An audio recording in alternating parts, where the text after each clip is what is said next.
രുദ്രദേവ്. രചന ഭദ്രാലക്ഷ്മി. അവതരണം ഷാഹുൽ മലയിൽ. എഡിറ്റിംഗ് ഷെരീജ് പൂനൂർ. നിർമ്മാണം PNR ക്രിയേഷൻസ്. ഈ നിൽക്കുന്ന മിത്രദേവ എന്റെ സ്വന്തം അനിയത്തി തന്നെയാണ്. എന്റെ അച്ഛൻ്റെയും അമ്മയുടെയും മകൾ. അല്ലാതെ മറ്റൊരത്തിൽ ആരും ഇവളെ കാണേണ്ട. അത് ഞങ്ങൾക്കാർക്കും ഇഷ്ടമുള്ള കാര്യമില്ല. പിന്നെ വൈഭവ്, ഇവന് കുറവുകളൊന്നുമില്ല, എല്ലാം കൂടുതലാ. അല്ലടാ വൈഭവേ. മുറുകിയ മുഖത്തോടെ സൂരജ് വൈഭവിനെ നോക്കിയിട്ട് ചോദിച്ചു. വൈഭവിന് സൂരജിന്റെ സംസാരം തീരെ ഇഷ്ടപ്പെട്ടിട്ടില്ലായിരുന്നു. അതുകൊണ്ട് തന്നെ അവൻ നടന്നു വന്ന് സൂരജിന്റെ മുഖത്ത് നോക്കി ചോദിച്ചു, നീ എന്താ അങ്ങനെ പറയുന്നത്? അല്ല, മിത്രയും ഞാൻ വിവാഹം കഴിക്കാന്ന് പറഞ്ഞപ്പോ നിനക്കെന്താ ഇത്ര പൊള്ളിയത്? ഇനി നീ അവളെ ഒരിക്കലും വിവാഹം കഴിപ്പിച്ച് അയക്കില്ല. കാര്യം ഇവിടെയുള്ള എല്ലാവരോടും നീ ഇവളെ നിന്റെ സഹോദരിയാണെന്നൊക്കെയാണ് പറയുന്നത്. സത്യത്തിൽ നീ ഇവളെ സഹോദരിയായിട്ട് തന്നെയാണോ കാണുന്നത്? അതോ? ഒരു നിമിഷം വൈഭവിന്റെ സംസാരം കേട്ടതും തറവാട്ടിലുള്ള എല്ലാവരും തരിച്ച് നിന്നുപോയി. ദേഷ്യം കൊണ്ട് സൂരജിന്റെ അച്ഛൻ രാജശേഖരവർമ്മ വൈഭവിനോട് എന്തോ പറയാൻ വേണ്ടി എഴുന്നേറ്റതും ചുമരിടിച്ച് വൈഭവ് നിലത്തേക്ക് തെറിച്ചു വീണതും ഒരേ സമയമായിരുന്നു. തറവാട്ടിൽ അത്രയും അംഗങ്ങളുടെ മുമ്പിൽ വെച്ചാണ് രുദ്രൻ വൈഭവിനെ ചവിട്ടി തെറിപ്പിച്ച്. സത്യത്തിൽ അതോടുകൂടി വൈഭവിന് തന്നെ ദേഷ്യം നിയന്ത്രിക്കാൻ സാധിച്ചില്ല. ഇത്രയും ആളുകളുടെ മുമ്പിൽ താൻ അപമാനിതനായത് ഓർമ്മയിലേക്ക് വന്നു. വൈഭവ് നിലത്തുനിന്നും ചാടി എഴുന്നേറ്റുകൊണ്ട് രുദ്രന്റെ അടുക്കിലേക്ക് പാഞ്ഞു ചെന്നു. കാര്യങ്ങൾ കൈവിട്ടു പോവുകയാണെന്ന് തോന്നിയ ശ്രീദേവി ഇടയിൽ കയറി വൈഭവിനെ തടയാനൊരു പാഴ്ശ്രമം നടത്തി നോക്കി. പക്ഷേ ക്രോധം മുന്നിട്ട് നിന്ന വൈഭവ് ശ്രീദേവിയെ പിടിച്ചൊരൊറ്റ തള്ളായിരുന്നു. അയ്യോ എന്റെ നടുവേ! ശ്രീദേവിയുടെ അലർച്ചയുടെ താര ഓടി വന്നവരെ പിടിച്ചെഴുന്നേൽപ്പിക്കാൻ ശ്രമിച്ചു. അയ്യോ ചേച്ചി, എന്തെങ്കിലും പറ്റിയോ? മോളെ മോളെ അശ്വതി, പിടിച്ചെഴുന്നേൽപ്പിക്കും ചേച്ചിയെ. താര അശ്വതിയോടായി പറഞ്ഞതും ഞെട്ടിക്കൊണ്ട് അവൾ ശ്രീദേവി എങ്ങനെയോ പിടിച്ചെഴുന്നേൽപ്പിച്ച് സോഫയിലായി ഇരുത്തി.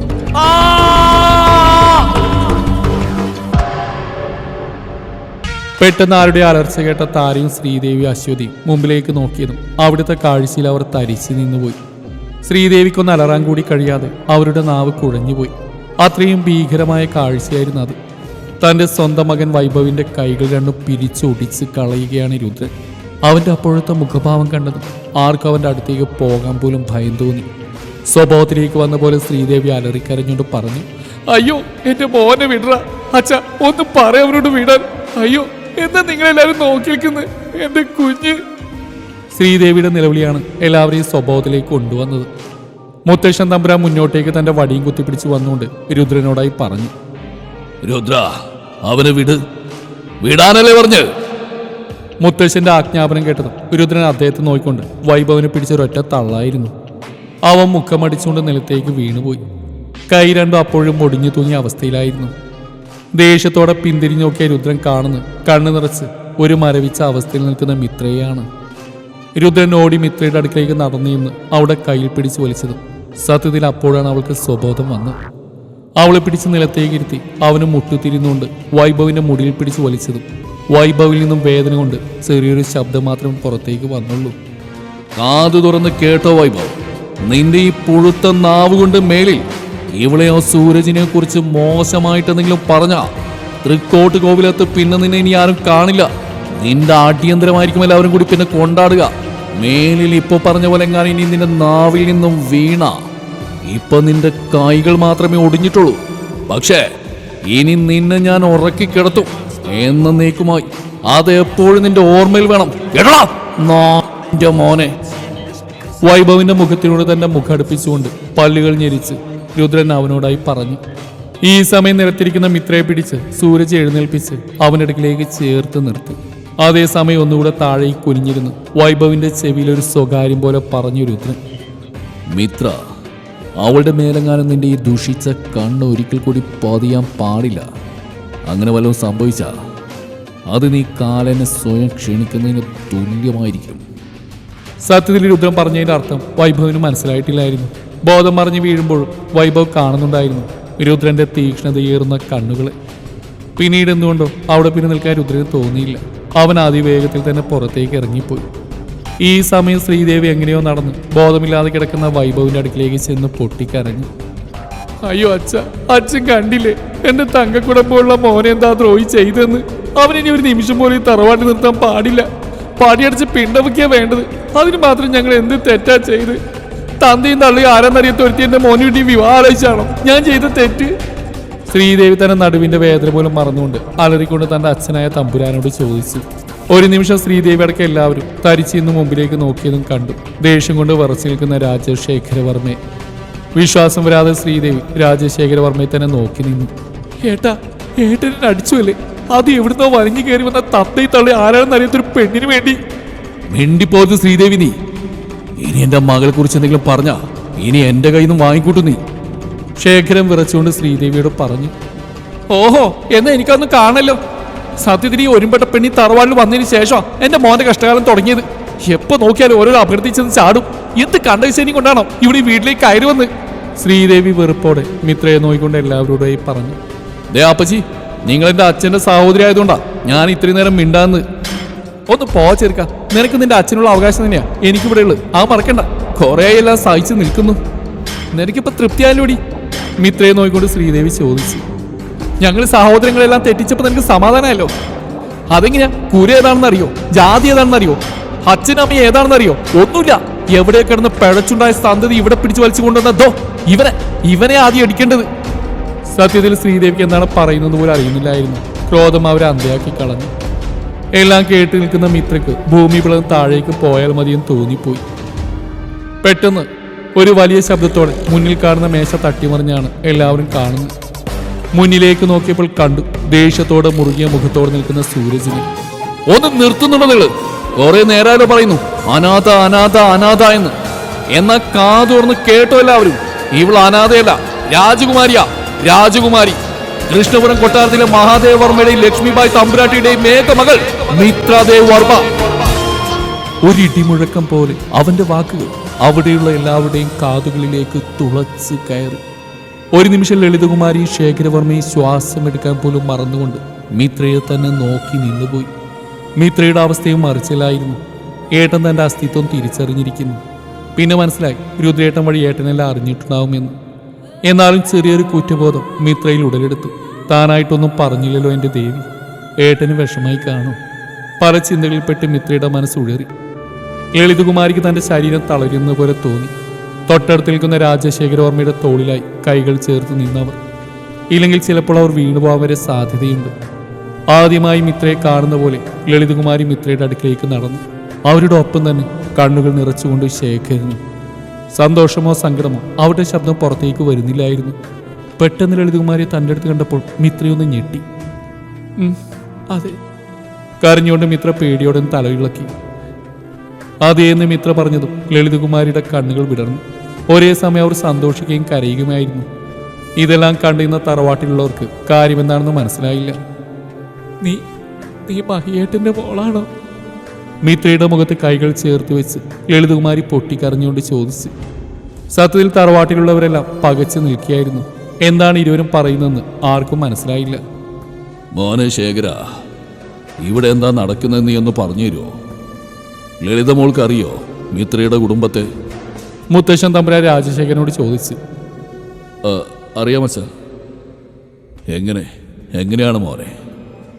പറയാ സാർ. നിങ്ങൾക്ക് ആൾക്കറിയാത്തൊരു രഹസ്യമുണ്ട്. ലളിത ഒരനാഥയല്ല. ലളിത കൃഷ്ണപുരം കൊട്ടാരത്തിലെ മാനുവേദവർമ്മയുടെയും സീതാബായി തമ്പുരാട്ടിയുടെയും ഏറ്റവും ഇളയ മകളാണ്. അതായത് മിത്രയുടെ സ്വന്തം അപ്പച്ചി. ഒരു നിമിഷം തൃക്കോട്ട് കോവിലത്തുള്ളവരെല്ലാവരും ഇടിവെട്ടേറ്റ പോലെ നിന്നുപോയി. അവർ ഒരേ സമയം ലളിതയും മിത്രയും നോക്കിയായിരുന്നു. തൃക്കോട്ട് കോവിലത്തെ തമ്പുരാട്ടിമാരാണ് തങ്ങളുടെ മുമ്പിൽ നിൽക്കുന്നവരെന്ന് അറിഞ്ഞതും കുടുംബാംഗങ്ങളെല്ലാവരും ഇരുവരെയും അതിശയത്തോടെ നോക്കി നിന്നു. നീ ഇതെന്തൊക്കെയാ മോനെ പറയുന്നത്? കൃഷ്ണപുരം കൊട്ടാരത്തിലെ മാനവേദവർമ്മയുടെ മകളാണ് ലളിതയെന്നോ? അച്ഛൻ തമ്പുരാന് വിശ്വസിക്കാൻ കൂടി സാധിക്കുന്നില്ലായിരുന്നു രാജശേഖരവർമ്മയുടെ വാക്കുകൾ. അപ്പൊ പിന്നെ നീ എന്തിനാ ലളിതമോൾ ഒരു അനാഥയാണെന്ന് ഞങ്ങളോട് എല്ലാവരോടും പറഞ്ഞത്? അതിന് അച്ഛൻ തന്നെയല്ലേ കാരണം? ഞാനോ? അല്പ അതിശയോക്തിയോട് അച്ഛൻ തമ്പുരാൻ രാജശേഖരനോട് ചോദിച്ചു. അതെ, അച്ഛൻ തന്നെ. പണ്ട് മുതലേ കൃഷ്ണപുരം കൊട്ടാരത്തിലുള്ളവരോട് തലമുറകളായിട്ടുള്ള നമ്മുടെ ശത്രുത. ആ ശത്രുത ഒരിക്കൽ അച്ഛൻ തുടങ്ങി വെച്ചല്ലെങ്കിലും അച്ഛൻ്റെ അച്ഛൻ അല്ലെങ്കിൽ മുതുമുത്തച്ഛന്മാരായിട്ട് ഉണ്ടാക്കി വെച്ച കുടിപ്പക. അതുകൊണ്ട് മാത്രം ഞാൻ ലളിത വരാൻ ആദ്യമായിട്ട് ഇവിടെയെല്ലാം ചിത്രീകരിച്ച്. ഇല്ലെങ്കിൽ അച്ഛൻ ഇവിടെ സ്വീകരിക്കോ അച്ഛൻ്റെ മരുമകളായി? രാജശേഖരൻ ആദ്യമായി അച്ഛൻ തമ്പുരാനോട് പൊട്ടിത്തെറിച്ചുകൊണ്ട് ചോദിച്ചു. അല്പസമയം മൗനമായി നിന്ന ശേഷം അച്ഛൻ തമ്പുരാൻ പറഞ്ഞു തുടങ്ങി. ശരിയാണ് ശേഖര, നീ പറഞ്ഞത് സത്യം തന്നെയാ. ഒരുപക്ഷെ എൻ്റെ യൗവനകാലത്ത് നീ ഇവളെയും കൊണ്ട് വരുന്നതെങ്കിൽ ഉറപ്പായും ഞാൻ നിങ്ങളെ പടിയായിട്ടില്ലായിരുന്നു. പക്ഷേ ഇപ്പം എൻ്റെ ചിന്തകൾ മാറി മറിഞ്ഞിരിക്കുന്നു. എന്തിനായിരുന്നു ഈ ഒരു കുടിപ്പക എന്ന് പോലും ഞങ്ങൾക്കാർക്കും അറിയില്ല. എൻ്റെ അച്ഛൻ അദ്ദേഹത്തിൻ്റെ അച്ഛൻ, അങ്ങനെ അങ്ങനെ അങ്ങനെ ഈ പക പാരമ്പര്യമായിട്ട് കൈമാറി വന്നു. പക്ഷേ അതിൻ്റെ കാരണം മാത്രം ആർക്കും അറിയില്ല. മോളെ ലളിതേ, ഈ അച്ഛനോട് ക്ഷമിക്കണം. വ്യക്തിപരമായിട്ട് ഈ അച്ഛന് നിന്റെ കൊട്ടാരമായിട്ട് യാതൊരു ശത്രുതയുമില്ല. അത്രയും അച്ഛൻ തമ്പുരാൻ പറഞ്ഞു കഴിഞ്ഞതും ലളിത പൊട്ടിക്കരഞ്ഞുകൊണ്ട് അയാളുടെ കാൽക്കീഴിലായി വന്നിരുന്നു. എന്താ കുട്ടിയെ ഈ കാട്ടണ്? എഴുന്നേൽക്കുക. അതേ ലളിതയെ പിടിച്ച് എഴുന്നേൽപ്പിച്ച് നിർത്തി. ഇനി കരയരുത്. കൃഷ്ണപുരം കൊട്ടാരത്തിലെ തമ്പുരാട്ടി കുട്ടിയാണ് തൃക്കോട്ട് കോവിലത്തെ മരുമകൾ എന്ന് പറയുന്നതിൽ ഈ അച്ഛന് അഭിമാനേ ഉള്ളൂ. ഈ സമയം ഇത്രയ്ക്ക് തൻ്റെ സന്തോഷം അടക്കാൻ സാധിച്ചില്ല. എപ്പോഴൊക്കെയോ താൻ സ്വന്തം അച്ഛനായ മഹാദേവനോട് ചോദിച്ചിട്ടുണ്ട് അദ്ദേഹത്തിൻ്റെ ഇളയ സഹോദരിയെക്കുറിച്ച്. പക്ഷെ ആരും വ്യക്തമായൊരു ഉത്തരം തനിക്ക് തന്നിട്ടില്ലായിരുന്നു. ഇപ്പോൾ താൻ ഏറ്റവും സുരക്ഷിതമായ കൈകളിലാണ് എത്തിച്ചേർന്നത്. മിത്രയ്ക്ക് തൻ്റെ കരച്ചിലടക്കാൻ സാധിച്ചില്ല. ഈ സമയം സൂരജ് വന്ന് അവളുടെ തോളിലൂടെ കൈകൾ ചേർത്ത് നിർത്തിക്കൊണ്ട് അവളെ നോക്കി ഇരുകണ്ണുകളും ചിമ്മിക്കൊണ്ട് പുഞ്ചിരിച്ചു. സോറി. തെറ്റ് ചെയ്ത കുട്ടിയെപ്പോലെ മുഖം താഴ്ത്തിക്കൊണ്ട് സൂരജിനോട് മിത്ര പറഞ്ഞു. അത് സാരമില്ല, പക്ഷെ ഇനി ഏട്ടനോട് കള്ളൊന്നും പറയരുത് ഏട്ടല്ലോ. ഇല്ല ഏട്ടാ, മിത്ര ഒരിക്കലും ഇനി ഏട്ടനോട് കള്ളൊന്നും പറയില്ല, സത്യം. മിത്ര അങ്ങനെ പറഞ്ഞു. സൂരജിന്റെ മുഖമൊന്ന് വിടർന്നു. അവൻ മിത്രയെ ഒന്നുകൂടെ തന്നിലേക്ക് ചേർത്ത് പിടിച്ചു. പക്ഷേ ഈ സമയം തൻ്റെ മനസ്സിലുണ്ടായ സംശയത്തെക്കുറിച്ച് ചോദിക്കാതിരിക്കാൻ അച്ഛൻ തമ്പുരാന് കഴിഞ്ഞില്ല. മോനെ സൂരജേ, മുത്തശ്ശൻ ചോദിക്കുന്നുണ്ടൊന്നും കരുതരുത്. മിത്രമോൾ എന്താ ഇവിടെ? അവൾ എങ്ങനെയാ നിന്റെ കയ്യിൽ വന്ന് പെട്ടത്? പിന്നീട് സൂരജ് ആ കൊട്ടാരത്തിൽ മഹാദേവൻ മരണപ്പെട്ടതിനു ശേഷം മിത്ര അനുഭവിച്ച എല്ലാ കാര്യങ്ങളും തുറന്നു പറഞ്ഞു. അവസാനമായി അവൻ കൊട്ടാരത്തിലെ മിത്രയുടെ മുത്തശ്ശനെ കണ്ട വിവരമടക്കം എല്ലാം കേട്ടുകഴിഞ്ഞതും ലളിതയ്ക്ക് തൻ്റെ അച്ഛനെ ഒന്ന് കാണാൻ കൊതിയായി. അവരുടെ മനസ്സറിഞ്ഞ പോലെ സൂരജ് പറഞ്ഞു. അധികം വൈകാതെ തന്നെ അമ്മയും മിത്രയും കൊണ്ട് ഞാൻ കൃഷ്ണപുരം കൊട്ടാരത്തിലേക്ക് പോകുന്നൊരു വാക്ക് അവൻ ഇരുവർക്കുമായി കൊടുത്തു. ഇവരുടെ സംസാരം നടക്കുന്നതിനിടയിൽ തന്നെ ശ്രീദേവി ഹോസ്പിറ്റലിൽ നിന്ന് ഒരു ആംബുലൻസ് വിളിച്ചു വരുത്തി വൈഭവിനെയും കൊണ്ട് അവിടെ നിന്നും പോയിരുന്നു. അവരോടൊപ്പം തന്നെ താരയും അശ്വതിയും ശ്രീദേവിയെ അനുഗമിച്ചു. ഹോസ്പിറ്റലിലെത്തിയതും വൈഭവിനെ പരിശോധിച്ചതിന് ശേഷം ഡോക്ടർ പുറത്തേക്ക് ഇറങ്ങി രൂക്ഷമായി ശ്രീദേവിയെ നോക്കി. നോക്കൂ മേഡം, പറയുന്നോടൊന്നും തോന്നരുത്. ഇത് എത്രാമത്തെ പ്രാവശ്യമാണ് നിങ്ങളുടെ മകൻ ഇങ്ങനെ ഹോസ്പിറ്റലിൽ കിടക്കുന്നത്? എന്താ ഇയാൾക്ക് വല്ല ഗുണ്ടായിസാണോ ജോലി? ഞാനിവിടെ വന്നിട്ട് 1 മാസമായി. ഈ 1 മാസം എനിക്ക് എത്ര വർഷം ഇയാൾ ഇവിടെ അഡ്മിറ്റ് ചെയ്തിട്ടുണ്ടെന്ന് മാഡത്തിന് അറിയോ? അത് പിന്നെ ഡോക്ടർ. ശ്രീദേവിക്ക് ഡോക്ടറോട് പറയാൻ വാക്കുകൾ കിട്ടുന്നില്ലായിരുന്നു. വേണ്ട, നിങ്ങളുടെ പേഴ്സണൽ കാര്യത്തിൽ ഞാൻ ഇടപെടുന്നില്ല. പക്ഷേ ഇപ്പോഴത്തെ അവസ്ഥ എന്താണെന്ന് വെച്ചാൽ 2 കൈയുടെ എല്ലാം ഒടിഞ്ഞു പോയിട്ടുണ്ട്. ഇനിയിപ്പോൾ ശരിയാകുന്ന ആളുകൾ തന്നെ എടുക്കേണ്ടി വരും. പിന്നെ 2 പല്ലിളക്കിയിട്ടുണ്ടെന്ന് തോന്നുന്നു. മുഖമെല്ലാം വീങ്ങിയിട്ടുണ്ട്. അതുപോലെ നെഞ്ചിൽ ചവിട്ടിൻ്റെ ഒരു പാടും കാണാനുണ്ട്. ഒരു അലോപ്പതി ഡോക്ടർ എന്ന നിലയ്ക്ക് ഞാൻ പറയാൻ പാടില്ല, എങ്കിലും പറയുക, ഇപ്പോൾ വൈബര് നിങ്ങൾ ഏതെങ്കിലും ആശ്രമത്തിലേക്ക് കൊണ്ടുപോകുന്നതായിരിക്കും നന്നാവുക. ഒഴിച്ചിലും പിഴിച്ചിലും കൊണ്ട് അയാൾ പെട്ടെന്ന് തന്നെ ഭേദാവും. നിങ്ങൾക്ക് സമ്മതമാണെങ്കിൽ എൻ്റെ ഒരു പ്രൊഫസറുണ്ട്, അദ്ദേഹത്തിൻ്റെ ആശ്രമത്തിൽ ഞാൻ റെഫർ ചെയ്യാം. എന്തു പറയുന്നു? ഡോക്ടർ അങ്ങനെ ചോദിച്ചു. ശ്രീദേവിയും താരയും ആദ്യം കൊണ്ട് സമ്മതം അറിയിച്ചു. അധികം വൈകാതെ തന്നെ ആശ്രമത്തിലേക്ക് വൈഭവിനെ ഷിഫ്റ്റ് ചെയ്തു. ഹലോ ഏട്ടാ, ഇത് ഞാൻ ശ്രീദേവി. പറയൂ ശ്രീ, എങ്ങനെയുണ്ട് എൻ്റെ കുഞ്ഞിന്? ഒന്നും പറയണ്ട ഏട്ടാ, നമ്മുടെ തങ്കക്കുടം പോലെയുള്ള മോനെ ഇപ്പോൾ കണ്ടാൽ പോലും ആരും തിരിച്ചറിയില്ല. ആ കോലത്തിലാക്കിയിട്ടുണ്ട് ആ രുദ്രദേവ് എന്ന് പറയുന്നവൻ. ഏട്ടൻ എപ്പോഴാണ് വരിക? എനിക്ക് വൈഭവിനെ നോക്കാൻ കഴിയുന്നില്ല ഒറ്റയ്ക്ക്. ഞാൻ അധികം വൈകാതെ തന്നെ തറവാട്ടിലേക്ക് വരുന്നുണ്ട് ശ്രീ. നമ്മുടെ മോൻ്റെ ശരീരത്തിൽ നിന്നും പൊടിഞ്ഞ ഓരോ രക്തത്തുള്ളിക്കും അവൻ്റെ അച്ഛനായി സുദേവൻ കണക്ക് ചോദിക്കാൻ ചെയ്യും. ഇനി കൂടിപ്പോയ ഒരാഴ്ച, അതുവരെയും കൂടി നീ ഒന്ന് ക്ഷമിക്കുക. ശരി സുധേട്ട, ഞാൻ വെക്കുക. എനിക്ക് മോനും മരുന്ന് വാങ്ങാൻ പോകാനുണ്ട്. ശരി ശ്രീ, ഞാൻ പിന്നെ വിളിക്കാം. ഫോൺ കട്ട് ചെയ്തു. സുദേവന്റെ മുഖം ദേഷ്യം കൊണ്ട് മുറുകി. രുദ്രദേവ്, നിന്നെ ഞാൻ വെറുതെ വിടുന്ന് കരുതണ്ട. ഈ സുദേവ് വർമ്മ ആരാണെന്ന് നീ അറിയാൻ പോകുന്നേ ഉള്ളൂ. എൻ്റെ കുഞ്ഞിനെയാ നീ തൊട്ട് കളിച്ചത്. വിടില്ലടാ നിന്നെയാ. വരുന്നുണ്ട് ഞാൻ. നിന്നെ കോവിലകത്ത് നടിച്ചിറക്കാനുള്ള പദ്ധതിയുമായി തുടരും. ഈ കഥയുടെ ബാക്കി ഭാഗം നാളെ ഇതേ സമയം.